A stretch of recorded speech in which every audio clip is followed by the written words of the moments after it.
Hi ladies, this video is all about how to go through a divorce while having kids.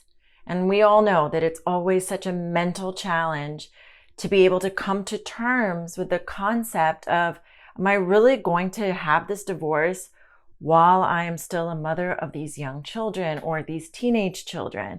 And so to be able to get through that hump mentally is going to be really important. I want to talk to you straight from the heart about one of the biggest obstacles that I had when finally coming to terms with the divorce, which is obviously kids. At the time of my filing, I had 3 kids that were all under the age of 4 years. So it was a lot. Initially, I didn't know how to mentally wrap my head around something like that, but I have some tips.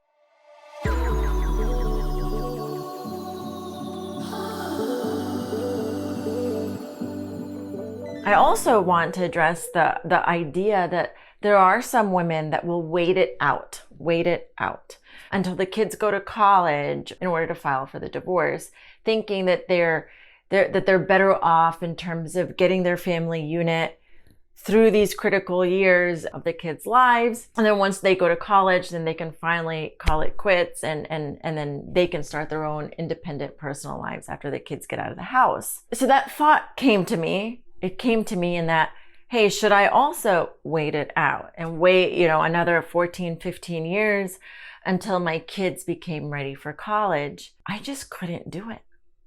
I just couldn't do it. I had this internal voice that was just screaming to get out of this marriage. My ex and I were no longer allies with one another. And because we weren't allies, the friction that was between us was palpable by anybody who would enter the same room as us.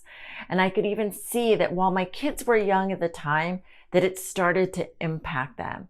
And whether we like to realize it or not, kids can feel everything. And a lot of times they may even know more than us adults, just because they're not sitting there and justifying things, and they're just kind of observing and in the moment and present and feeling everything. And so I noticed that this was impacting my children. So I came to terms with the fact that, yes, I needed to get a divorce, but the question was when. There's this one nagging question that just kept coming to me.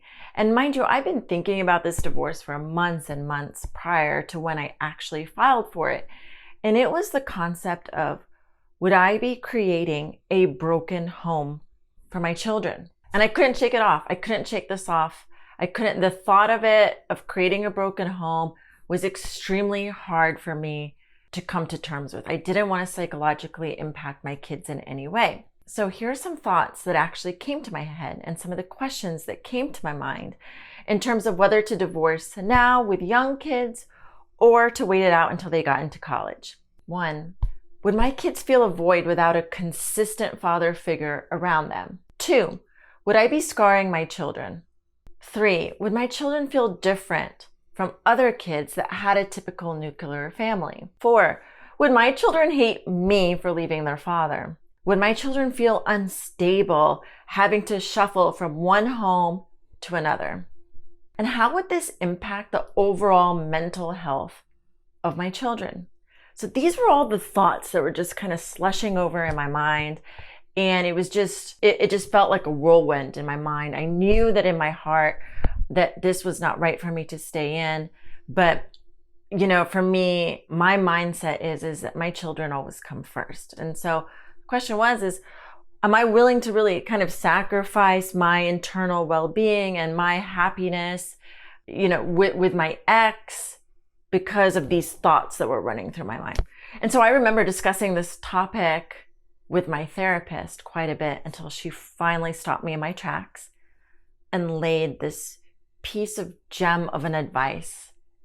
And this advice goes something like this: it is better to come from a broken home than to live in a broken home. I mean, it just, honestly, that statement alone just blew my mind. I just couldn't, it all of a sudden it made sense. No matter what, we're dealing with a broken home.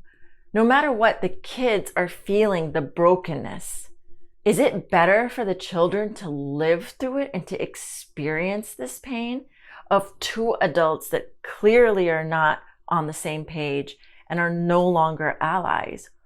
Or is it better to remove the children from this environment, this toxic environment of two adults that are just not seeing eye to eye and coming from that? So that one statement completely shifted my perspective entirely. I firmly believe that if the mother is not happy, the kids will not be happy. The home will not be happy. No matter how good of an actor you are, kids know. Kids know a lot more than we give them credit for, like I mentioned earlier.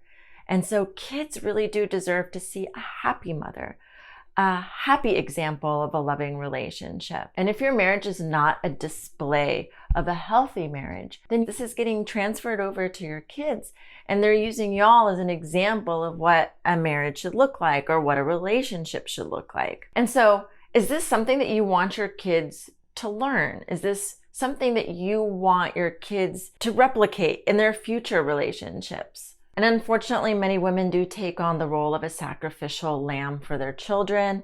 Like I said earlier, this was just something that I couldn't come to terms with anymore. It was just a visceral reaction that I had with my ex that I knew that I just had to get out, and that I was no longer willing to be a sacrificial lamb for the family and kind of just bypass my own personal happiness so that I can, under the guise or under what my perception at the time of what a stable nuclear family should look like, I had to really challenge that concept of the nuclear family. And so playing that sacrificial lamb of trying to protect your children, you should really reflect on what exactly are you protecting your children from?